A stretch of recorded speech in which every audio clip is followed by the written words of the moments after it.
Hello warriors, I am your chemistry tutor Kanaga ma'am. So இப்போ நம்ம என்ன பண்ண போறோம் அப்படினா SN2 பார்க்க போறோம். SN2 is also very important like your SN1. SN1 கொஞ்சம் பெருசா இருக்கும்.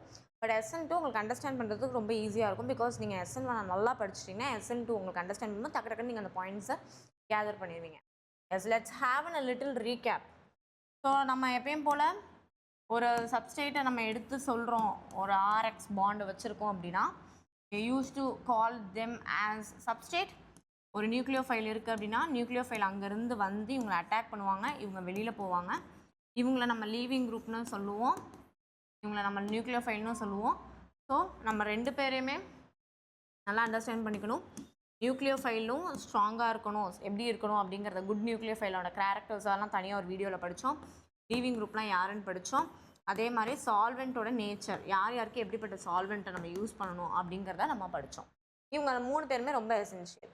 அதே தான் இங்கேயும் பண்ண போகிறோம். நியூக்ளியோஃபைலை பற்றி லேர்ன் பண்ண போகிறோம், லீவிங் குரூப்பை பற்றி லேர்ன் பண்ண போகிறோம், and also the solvent. Okay, so எல்லா இடத்துலையுமே லீவிங் குரூப் சேம் தான். உங்கள் SN1லேயும் சரி SN2லேயும் சரி லீவிங் குரூப் சேம்.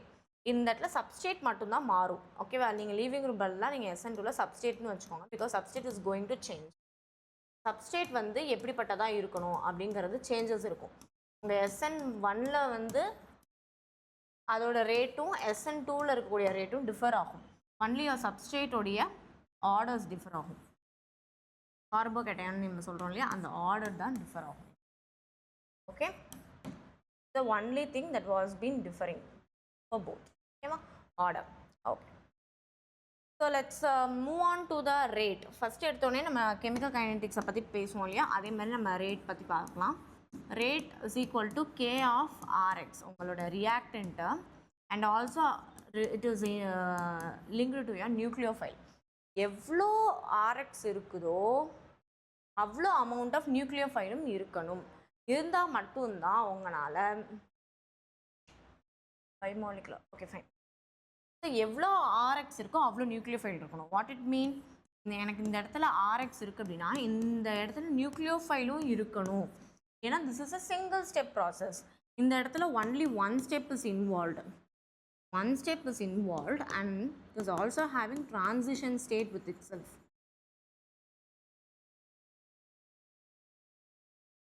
அப்போ ரெண்டு விஷயத்த நம்ம இங்கே நல்லா நோட் பண்ணிக்கணும்.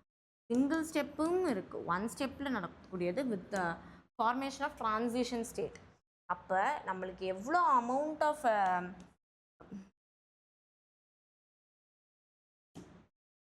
எவ்வளோ நீங்கள் இந்த கான்சன்ட்ரேஷன் எடுத்துக்கிறீங்களோ இதே அமௌண்ட்டுக்கு இங்கேயும் நியூக்ளியோஃபைலோட கான்சன்ட்ரேஷனும் இருக்கும். ரெண்டுத்தோட கான்சன்ட்ரேஷனுமே நம்மளுக்கு ரேட்டில் இன்வால்வ் ஆக போகுது. இவங்க ரெண்டு பேருமே important for the speed of the reaction. Okay, ஒரு ரியாக்ஷன் ஸ்பீடாக ஆகணும் அப்படின்னா இவங்க ரெண்டு பேரோட கான்சன்ட்ரேஷனுமே அதிகமாக இருக்கணும். Not nucleophile alone or your RX alone. உங்கள் சப்ஸ்டேட் மட்டும் கிடையாது, உங்கள் நியூக்ளியோஃபைல் மட்டும் கிடையாது, போத் ரெண்டுமே அதிகமாக இருக்கணும். அதே நீங்கள் SN1 படிச்சிருந்தீங்க அப்படின்னா SN1ல் நான் சொல்லியிருப்பேன், இந்த ஒன்றே ஒன்று மட்டும்தான் போட்டிருப்பேன். இந்த ஒன்றே ஒன்று போட்டுட்டு இது மட்டும்தான் ரேட்டில் இன்வால்வ் ஆக போகுது. And that is a 2 step process, 2 step process. அங்கே ட்ரான்சிஷன் ஸ்டேட்டே கிடையாது. There is intermediate called carbocation. Carbocation intermediate இருக்கும், இங்கே ட்ரான்சிஷன் ஸ்டேட் இருக்கும். ஸோ இதெல்லாமே வந்து அவங்களோட ஒன்னுக்கு இருக்கக்கூடிய விஷயம். ஓகே, ஸோ இதெல்லாமே நீங்கள் கொஞ்சம் நல்லா அண்டர்ஸ்டாண்ட் பண்ணிக்கிட்டிங்கன்னா அதோட டிஃப்ரென்சஸ் எப்படி அண்டர்ஸ்டாண்ட் பண்ணிக்கணும் தனியாக வீடியோ போடுறேன். Okay, so are you clear with the kinetics? Bimolecular ரெண்டுமே டிபெண்ட், ரெண்டுமே இருந்தால் மட்டும்தான் அங்கே ரியாக்ஷன் ஸ்பீடாக நடக்கும். Okay, let's see the reaction. I'm going to have the CH3 iodine. This is RX bond in presence of methoxide ion. அதை provide பண்ணுறது methanol தான்.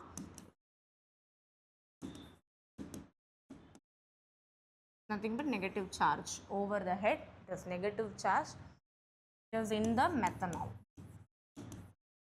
So methanol is a what type of solvent it is? It is a protic solvent. Okay, it is a protic solvent.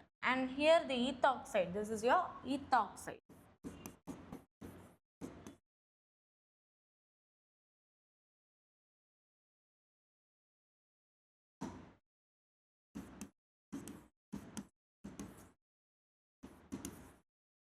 is your methyl iodide. இப்போ என்ன நடக்க போகுது அப்படின்னா இந்த ethoxide என்ன பண்ண போகுதுன்னா இந்த C அட்டாக் பண்ண போகுது, இந்த அயோடின் வெளியில் போக போகுது. ஓகேவா? there is no formation of carbocation here. கார்போகேட்டையான் இங்கே ஃபார்மேஷன் ஆக போகிறது கிடையாது. அதனால இந்த மெத்தனால் என்ன பண்ணுதுன்னா okay let's have a different color for arrows. Methanol இங்கேருந்து வந்து இவங்களை அட்டாக் பண்ணுது. ஓகேவா? ஃபஸ்ட்டு எடுத்தோடனே அட்டாக்கிங் தான் இங்கே நடக்குது. எடுத்த உடனே என்ன நடக்குது பாருங்கள், CH3 CH2O was attacking this methyl. இருந்து அட்டாக் பண்ணியிருக்கு. CH3 பாட்டுக்கு இங்கே இருக்கு. இந்த பாண்டில் இருந்து இந்த அயோடின் வெளியில் போக போகுது. Okay, it is a transition state. To negative, also to negative. It is a transition state. ஓகேவா? சிங்கிள் ஸ்டெப் தான்மா, ஆனால் டிரான்சிஷன் ஸ்டேட். நடுவில் ஒரு ஸ்டேட் ஃபார்ம் பண்ணிவிட்டு அப்புறமாட்ட தான் ப்ராடக்டை கொடுக்கும். அடுத்து என்ன நடக்கும் அப்படின்னா இந்த பாண்ட்லேருந்து இது வெளியில் போக ட்ரை பண்ணும். அப்போ இந்த பாண்ட் ரொம்ப ஸ்ட்ராங் ஆயிரும். அதனால் it is farming inversion in configuration. Ethoxide வந்து இப்படி ஃபார்ம் ஆகிடும் மெத்தலோட. ஓகேவா? இது உங்கள் product. At last you will be able to find the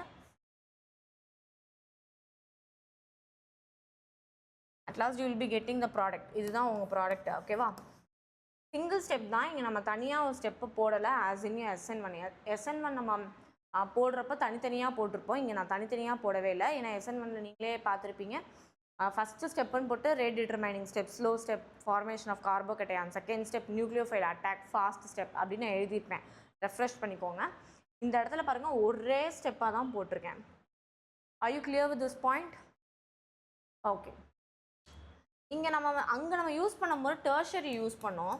இங்கே வந்து நம்ம யூஸ் பண்ணுறப்ப ப்ரைமரி யூஸ் பண்ணுறோம். What is the order of the substrate attack? இதுதான் ட்ரான்சிஷன் ஸ்டேட், இதுதான் மெக்கானிசம், இதுதான் அட்டாக். இப்படி தான் நடக்குது. இப்போ நம்ம என்ன பண்ண போகிறோம்னா சப்ஸ்டேட்டோட ஆர்டர் தான் என்ன அப்படிங்கிறத அண்டர்ஸ்டாண்ட் பண்ணுறோம். That is the order of the substrate. Order super primary தான் ஃபஸ்ட்டு. அதுக்கப்புறமாட்ட தான் உங்கள் super primary is starting compound. ரொம்ப மெத்தில் மட்டுமே இருக்கக்கூடிய காம்பவுண்ட்ஸ் எல்லாமே நம்ம சூப்பர் ப்ரைமரி அப்படின்னு சொல்லுவோம். நெக்ஸ்ட்டு CH2 ஒரே ஒரு சப்ஸ்டிமெண்ட் இருக்க கார்போகேட்டையான். பட் இங்கே கார்போகேட்டையானே நம்ம வந்து ஸ்பீக் பண்ண மாட்டோம். பட் ஸ்டில் அங்கே ஒரு கார்போகேட்டையான் நீங்கள் ஜென்ரேட் ஆகலையில மேம், அப்படியே நீங்கள் கார்போகேட்டையான் பற்றி பேசுகிறீங்க அப்படின்னா என்னதான் இருந்தாலும் இந்த இடத்துல வந்து ஒரு லிட்டில் சார்ஜ் எப்படி இங்கே டோ நெகட்டிவ் டோ பாசிட்டிவ் வருமோ அந்த மாதிரி டோ பாசிட்டிவ் இந்த இடத்துல கொஞ்சம் கொஞ்சமாக பில்ட் ஆகும். அதுக்காக நம்ம இதை பற்றி கொஞ்சம் understand. And then CH3 H plus CH3 3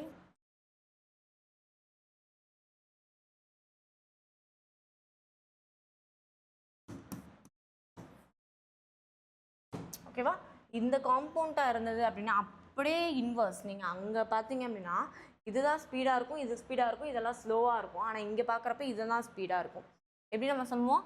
3 degree alcohol have 0 hydrogen, 2 degree alcohol have 1 hydrogen, 1 degree alcohol have 2 hydrogens.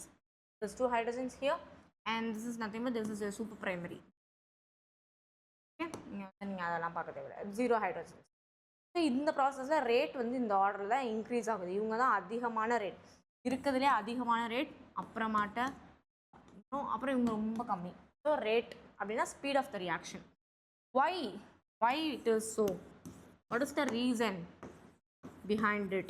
அப்படின்னு பார்த்தோம் அப்படின்னா steric hindrance and the repulsion is the main reason. For example, when I'm going to consider CH3 and plus charge, okay, என்னதான் இருந்தாலுமே என்னோட methoxide பின்னாடி இருந்து தான் வந்து அட்டாக் பண்ண போகுது இல்லையா? ஓகேவா? இது என்னோட மீத்தாக்சைடு இல்லையா? இது பேக் அட்டாக் பண்ணும் இல்லையா? பின்னாடி இருந்து வந்து இங்கே அட்டாக் பண்ணும்போது இதுக்கு என்ன பிரச்சனை வரும் அப்படின்னா இந்த குரூப்ஸ்லாம் இருக்கு இல்லையா? இந்த இடத்துல ஆக்சுவலி இப்போ நம்ம பாசிட்டிவ் சார்ஜ் ஃபார்ம் பண்ண மாட்டோம். என்ன தான் இருக்கும் இந்த இடத்துல? PR. இங்கே வந்து இதை அட்டாக் பண்ண வரப்போ பார்ஷியல், ஏன்னா அங்கே வந்து பாசிட்டிவ் ஃபார்ம் நல்லா ஞாபகம் வச்சுக்கோங்க, எப்பெல்லாம் கார்போகேட்டைன் ஃபார்ம் ஆகுதோ அப்பெல்லாம் இப்படி பிளேனுக்கு வந்துடும் எல்லாமே. இங்கே பாசிட்டிவ் ஃபார்ம் ஆகலை. அப்போ எப்படி இருக்கும் அப்படின்னா, ஒன்று உங்களை பார்க்குது, ஒன்று உங்களுக்கு பின்னாடி இருக்குது, ஒன்று சைடில் இப்படி தான் இருக்கும் இது. அப்போ இது வந்து இங்கே வந்து அட்டாக் பண்ணும்போது it is not possible because of the repulsion. இங்கேயும் சரி ஒரு ரெப்பல்ஷன் கிரியேட் ஆகும். ஒரு மாதிரி இந்த இடத்துல பார்த்தீங்கன்னா டென்சிட்டி, எலக்ட்ரான் டென்சிட்டி அதிகமாக இருக்கும். ரெப்பல்ஷன் கிரியேட் ஆகி இந்த இடத்துல வந்த வேகத்தில் அது அப்படியே வெளியில் போயிடும். ஏன்னா அதனால அந்த இடத்துல அட்டாக் பண்ண முடியல பிகாஸ் ஆஃப் த ரெப்பல்ஷன். இந்த இதை கண்டிஷனை பார்த்துக்கோங்க. இதே மாதிரியே இப்போ நான் அடுத்து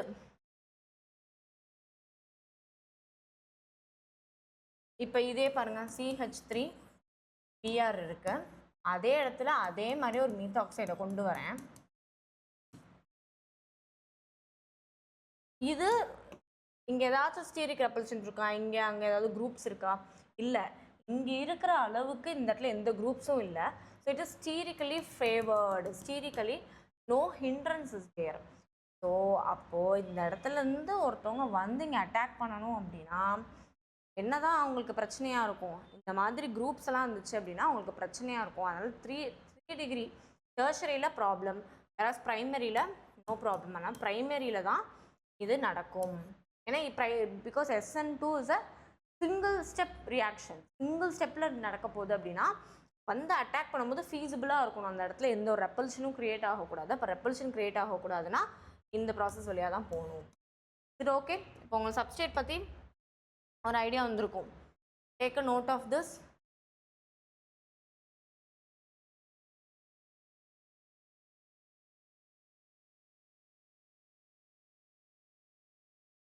எஸ். ஸோ இதுதான் இதோட ரீசன். நெக்ஸ்ட்டு என்ன பண்ண போகிறோம் அப்படின்னா ஒய் ப்ரோட்டிக் அண்ட் சால்வெண்ட்டை பற்றி டிஸ்கஸ் பண்ண போகிறோம். மேம் நீங்கள் என்ன சொல்லியிருக்கீங்க? போலார் ப்ரோட்டிக் நம்ம போலார் ப்ரோட்டிக்கையே நம்ம ரெண்டாக பிரித்தோம். For those who doesn't know this, just go back to that video and refresh it and come back. Okay, because it is very important. Protic and aprotic. So protic aprotic அப்படிங்கிறதுலையே நம்மளுக்கு என்ன தெரிஞ்சிச்சு? Hydrogen bonding இல்லை அப்படிங்கிறது தெரியுது. எப்போயெல்லாம் இந்த nucleophile நம்ம வந்து கார்போகேட்டையான் SN1ல் we used protic in SN1. Why அப்படின்னா அந்த இடத்துல கார்போகேட்டையான் ஃபார்ம் ஆகிறதுனால அந்த கார்போகேட்டையனை ஸ்டெபிளைஸ் பண்ணணும் அப்படிங்கிற நோக்கத்துக்காக we are been using the negative. ஏன்னா ப்ரோட்டிக் அப்படின்னா they would be having some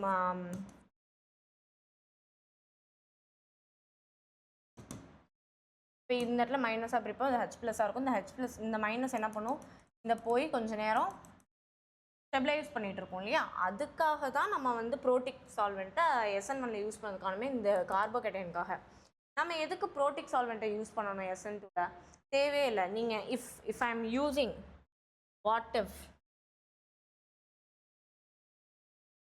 if I am used அப்படின்னா என்ன நடக்கும் அப்படின்னா ஒன்றும் இல்லை. உங்கள் நியூக்ளியோஃபைல் இருக்குல்ல, இந்த மீத்தாக்சைடு இருக்கு இல்லையா, நம்ம மீத்தாக்சைடு தானே எடுத்தோம், மீத்தாக்சைடே இருக்குது அப்படின்னா இந்த மீத்தாக்சைடை சுற்றி H+,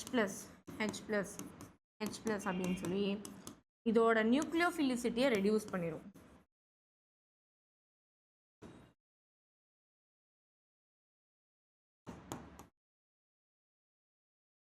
Once the nucleophilicity decrease, now what it mean? Less reactive.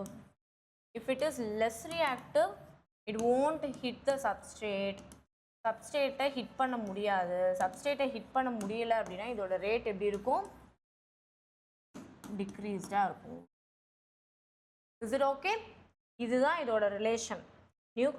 இந்த பேக் ஐடியாவை நீங்கள் அண்டர்ஸ்டாண்ட் பண்ணுறீங்கனால சீக்கிரமாக நீங்கள் திங்க் பண்ண ஆரம்பிச்சிருவீங்க. அதான் நோட் பண்ணிக்கோங்க. நியூக்ளியோஃபிலிசிட்டி டிக்ரீசஸ் அப்படின்னா அது ரொம்ப லெஸ் ரியாக்டிவ். அது ரொம்ப லெஸ் ரியாக்டிவாக ஆகிடுச்சுன்னா அது சப்ஸ்ட்ரேட்டை ஹிட் பண்ணுறதோட லெவல் வந்து கம்மியாயிரும். அப்படின்னா அதோட ரேட் வந்து ரொம்பவே கம்மியாக இருக்கும் அப்படின்னு அர்த்தம். கிளியர்? அதனால தான் நம்ம என்ன சொல்ல வரோம் அப்படின்னா ப்ரோட்டிக்கை யூஸ் பண்ணாமல் if you use aprotic in sense DMSO, del positive, del negative. This is DMSO. DMSO use பண்ணும்போது there is no hydrogen bonding.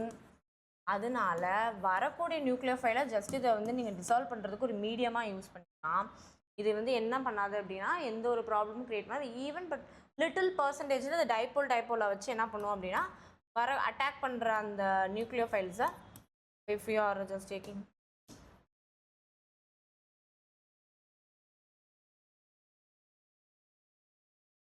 கொஞ்ச நேரம் இது வந்து என்ன பண்ணும் அப்படின்னா இந்த பாசிட்டிவ் வச்சு இது கொஞ்ச நேரம் இன்ட்ராக்ட் பண்ணிட்டு இருக்கும் இந்த நெகட்டிவ் சார்ஜோட ஜஸ்ட் ஃபார் லிட்டில் மினிட்ஸ். ஓகேவா? அது வந்து ரொம்பலாம் எஃபெக்டிவாக இருக்காது.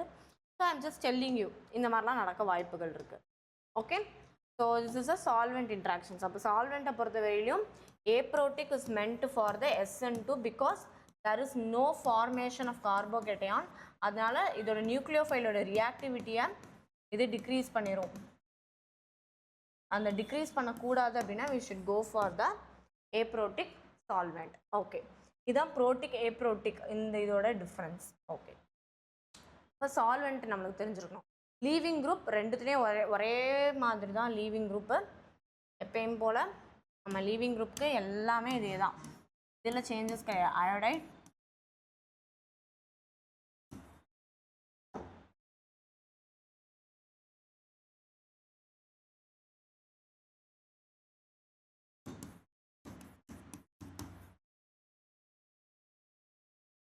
பட் சம்வாட் நீங்கள் வந்து நியூக்ளியோஃபிலிசிட்டி இது வந்து ரெடியூஸ்டாக ஆகிடும். எங்கே அப்படின்னா நீங்கள் வந்து ப்ரோட்டிக் சால்வெண்ட் யூஸ் பண்ணிட்டீங்க அப்படின்னா அயோடைடோடது ரொம்ப கம்மியாகிடும். ஏப்ரோட்டிக்கில் வந்து நல்லா அதிகமாக இருக்கும் இதோட ரியாக்டிவிட்டி பிகாஸ் யாருமே இன்டர்ஃபியர் பண்ண மாட்டாங்க. So it is somewhat higher in the SN2. Okay, so leaving group tendency same for SN1 and SN2 ரெண்டுத்துக்குமே இது சேம் தான், ஆர்டர் மட்டும்தான் டிஃப்ரெண்ட்டாக இருக்கும். Okay, let's dive on to the stereochemistry. So இங்கே வந்து இன்வர்ஷன் அப்படிங்கிறது நடக்கும். you will learn about the inversion in configuration. இதை வந்து இன்வர்ஷன் இன் கான்ஃபிகரேஷன் ஆகும். ஏன் இன்வர்ஷன் நடக்குது அப்படிங்கிறத அண்டர்ஸ்டாண்ட். இப்போ நம்ம எப்பயுமே என்ன பண்ணுவோம் அப்படின்னா இப்போ ஸ்டீரியோகெமிஸ்ட்ரியை பற்றி டினோட் பண்ணுறோன்னா 4 குரூப்ஸுமே டிஃப்ரெண்ட்டாக இருக்கும். So let me take this is C4 and this is a unit of H. Okay, என்ன எடுத்துக்கலாம்? மெத்தில் எடுத்துக்கலாம், நார்மல் மெத்தில் எடுத்துக்கலாம். இந்த இடத்துல என்னோட லீவ் ஆகக்கூடிய குரூப்பை வச்சுக்கிறேன்னா ஹைட்ரோஜன். மோஸ்ட்லி நீங்கள் வந்து எலிமினேஷன் படிக்கிறப்போ நான் அடுத்த எலிமினேஷன் ஸ்டார்ட் பண்ணுறேன். எலிமினேஷனுக்கு முன்னாடி வரைக்கும் ஞாபகம் வச்சுக்கோங்க.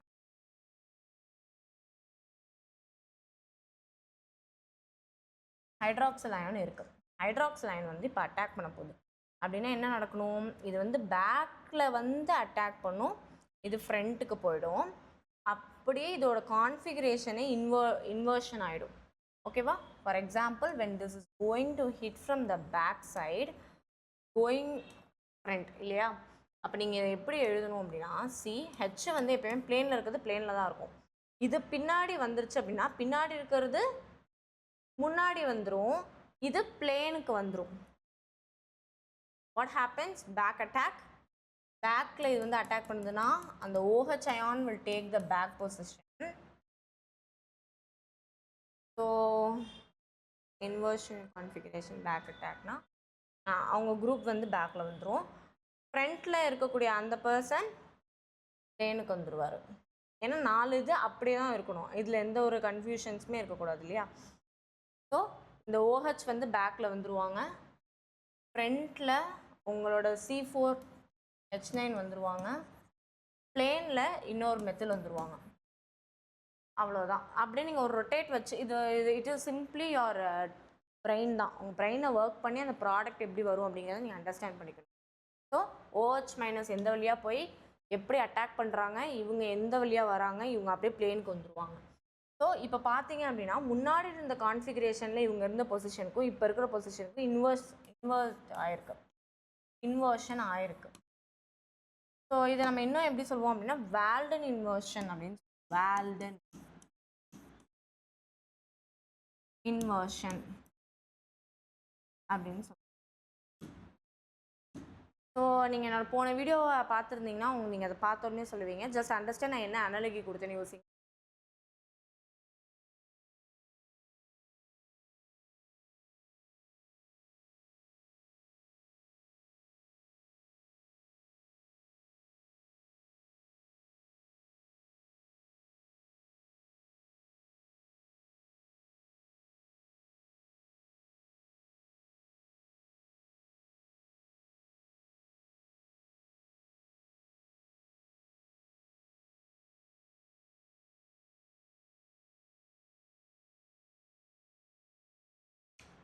நான் கொடையோட இதை சொன்னேன், ஞாபகம் இருக்கா? ஒரு கொடை இருக்குது அப்படின்னா அந்த கொடையை நீங்கள் இப்படி பிடிச்சிருக்கிறதுக்கும் அந்த கொடை அப்படியே இன்வெர்ஸ்ட் ஆயிரும், வேறு பக்கமாக அப்படியே மாறிடும்.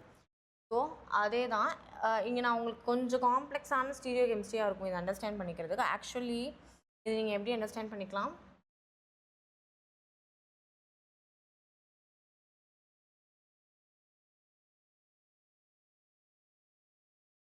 சி பிளேனில் பிஆர் வச்சுக்கோங்க, லீவிங் குரூப் தானே, நோ இஷ்யூஸ். பிளேனில் ஒரு ஹைட்ரஜன், ஒரு மெத்தில் குரூப், ஒரு C4H unit R ammonia group கூட வச்சுக்கலாம், நோ இஷ்யூ. ஓகே, ஸோ இதை நான் என்ன பண்ணுறோம், ஹைட்ராக்ஸ் லைனோட ட்ரீட் பண்ணுறேன்.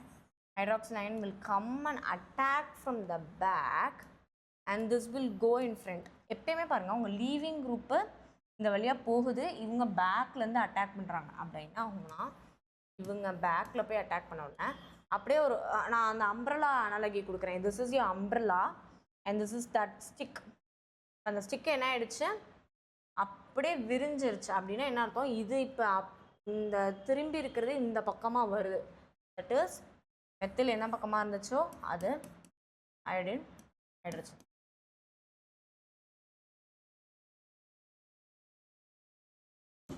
Don't go for that complexity. நீ இந்த இது உங்களுக்கு இந்த லெவல் ஃபைன். ஸோ இதுதான் வேல்டு இன்வென்ஷன். இந்த இடத்துல பார்த்தீங்கன்னா அப்படியே அந்த கொடைக்கு முன்னாடி விரிஞ்சிருக்கும்ல அந்த ஸ்ட்ரக்சரில் இருக்குது. இது அதுக்கப்புறமாட்டு இந்த பக்கமாக வந்துடும் இல்லையா, அந்த மாதிரி தான் இது. நீங்கள் நல்லா புரிஞ்சுக்கிட்டீங்க அப்படின்னா it will be for you. This is inversion in configuration.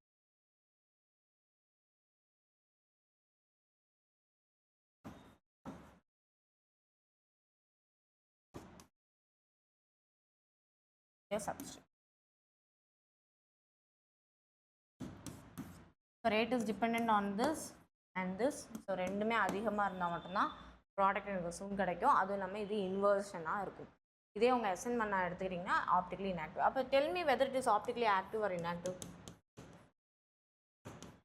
Take your time. போன வீடியோ பார்த்துருந்தீங்கன்னா கரெக்டாக கண்டுபிடிச்சிருவீங்க என்னவா இருக்கும்னு.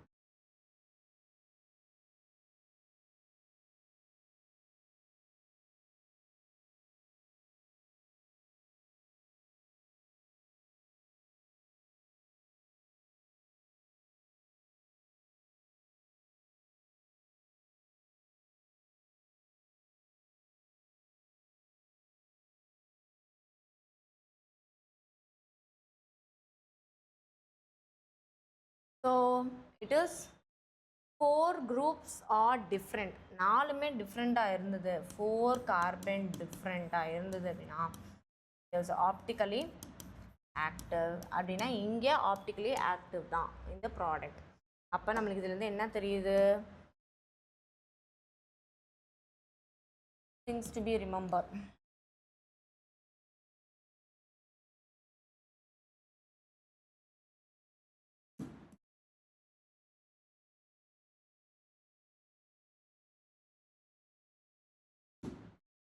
First one, rate is, okay, வேறு கலர் போகலாம்.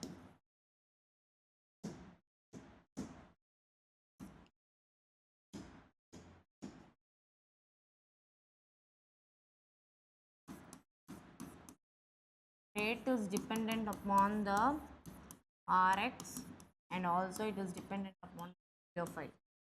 And second one is it is a single step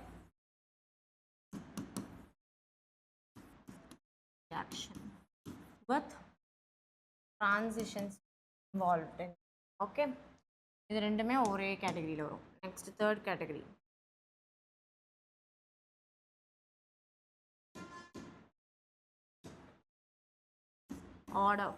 order of attack.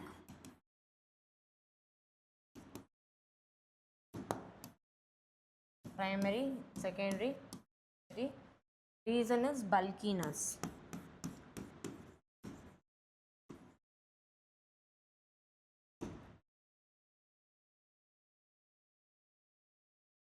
And the fourth point is the solvent that we are using here should be polar aprotic solvent. It won't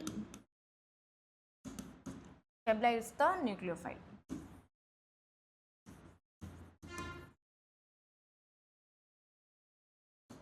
Hence reactive.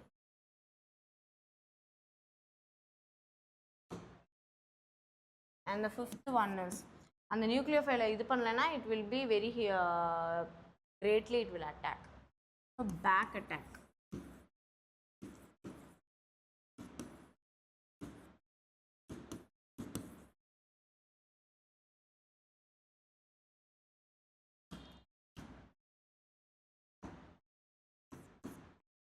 Optically active product is produced, and there's nothing but inversion in configuration.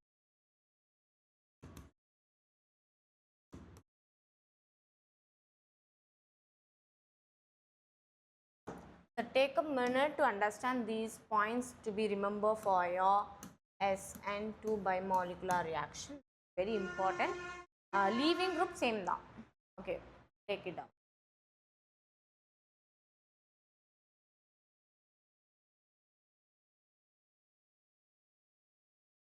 Okay, first point.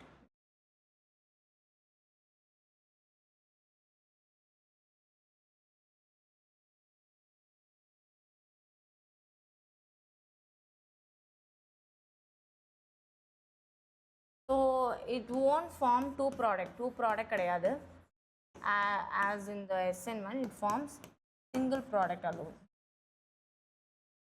with this stereochemistry. So add this to that. So this is what I wish to convey you SN1, and regarding SN2 and SN1, it's a very very important topic for your future study. So நீங்கள் நல்லா இதை understand பண்ணிக்கோங்க. Nucleophile பற்றி, leaving group பற்றி, substate பற்றி, இதெல்லாம் நல்லா தெரிஞ்சால் மட்டும் தான் ஈஸியாக உங்களால் ப்ராடக்ட் அட்டைன் பண்ண முடியும். So with this final note I'm just concluding. But நீங்கள் எல்லா டைப்ஸ் ஆஃப் கொஸ்டின்ஸையுமே அண்டர்ஸ்டாண்ட் பண்ணிக்கோங்க. எப்படிலாம் கொஸ்டின்ஸ் இருந்து கேட்பாங்க அப்படிங்கிறத I will be explaining you.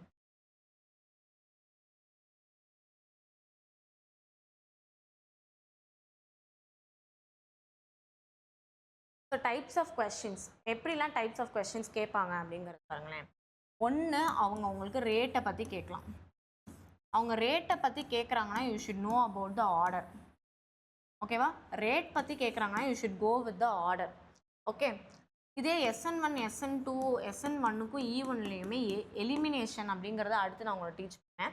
இது ரெண்டுத்துக்கும் உள்ள இதை வந்து நீங்கள் தெரிஞ்சுக்கணும் அப்படின்னா you should be familiar with the solvent. Protic சால்வெண்ட்டா, ஏப்ரோட்டிக் சால்வெண்ட்டா, என்ன கண்டிஷன், ஹீட் கண்டிஷனா, இந்த கண்டிஷன் தெரிஞ்சால் மட்டும்தான் SN1 E1 SN2 அப்படிங்கிறத நம்மளால் அண்டர்ஸ்டாண்ட் பண்ணிக்க முடியும். ஏன்னா SN2 is mostly happen in aprotic, SN1 is happen in protic, E1 is happen in the heat condition. Okay, so அப்போ இந்த சால்வெண்ட்டை பற்றி தெரிஞ்சாதான் நம்மளால இதை கண்டுபிடிக்க முடியும். இதெல்லாம் 1 மார்க்கில் நம்மளுக்கு கேட்குறது. What is asking assertion reason. Assertion and reasoning you will be able to find the question types. அதான் ஆர்டர் கேட்பாங்க, ரொம்ப ரொம்ப important. Benzylic order of the SN1 கேட்பாங்க. ஓகே, அண்ட் அசர்ஷன் ரீசனில் வந்து பார்த்தீங்க அப்படின்னா உங்களுக்கு அந்த ஹிடன் ஸ்டீரியோவை பற்றி கேட்கலாம். Okay, stereo,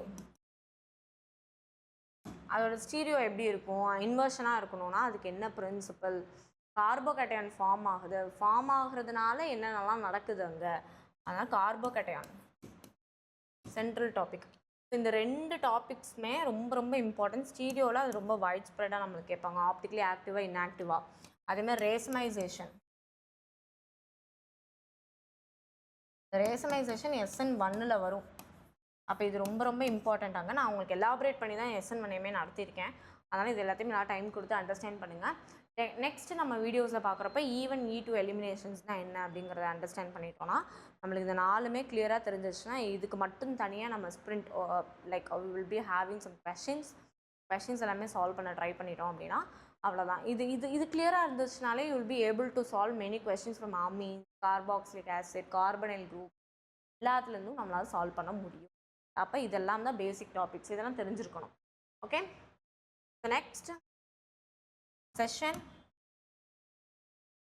we will be seeing E1 E2 நம்ம பார்த்துட்டோம் அப்படின்னா it is over. With this final note, I'm concluding. So try to revise all the concepts that I have taught you previously. Thank you.